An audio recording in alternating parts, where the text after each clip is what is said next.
on the world map, tucked at the edge of the Horn of Africa, where the land fractures and the Earth's crust sinks into silence, there lies a place that feels more like another planet than our own.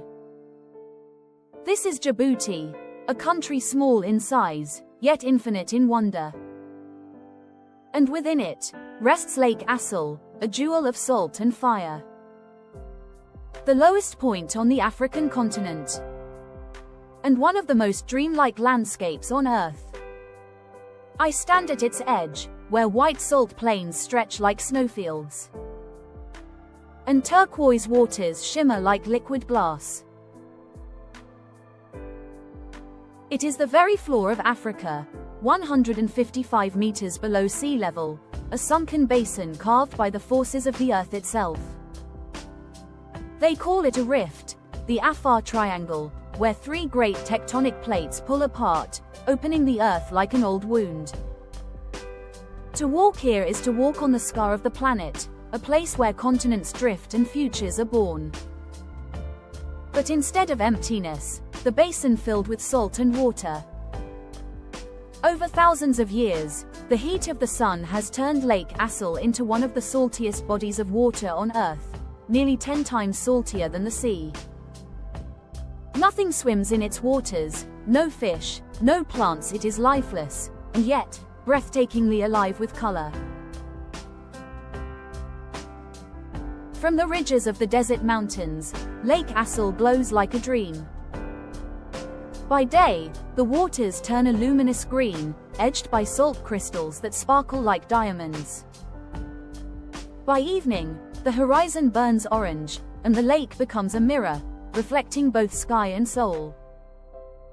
Some call it the mirror of Africa, others call it the eye of God.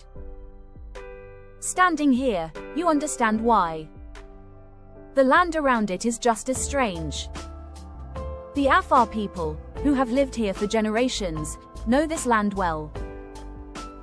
For centuries, they carved blocks of salt from the shores, strapping them to camel caravans that carried the lake's treasure across deserts.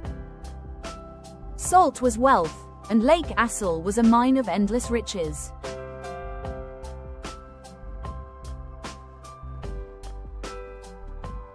But there are whispers too. The Afar elders tell stories of spirits in the lake, voices carried on the hot winds. Some believe that the water itself is cursed, too salty, too still, a place where the desert gods keep their secrets. Travelers spoke of mirages here, of hearing drums in the night, of seeing the lake glow as if lit from within. Science tells us it is just the minerals, the reflection of the sun on salt and stone. But when you stand here, alone, and the desert is silent, you feel the truth of the myth more than the words of the scientist.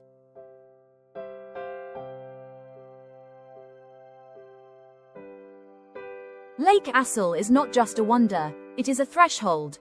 Around it, the land itself seems torn between worlds. To the east, the Red Sea lies only a breath away. To the west, the Great Rift Valley stretches deep into Africa. It is a place where fire, salt, and sky collide, a place where Earth is still being written. And yet, life endures. The Afar herders guide their camels across the salt flats. Children laugh in the distance, and in the market stalls of Djibouti city, you can still find the salt of Lake Assal, crystals shaped by centuries of sun. The wanderer's whisper. As the night falls, Lake Assal becomes something else entirely. Waters reflecting constellations that feel close enough to touch. And in that reflection, I see the story of this land, ancient, silent, and eternal. Lake Assal is not just a destination.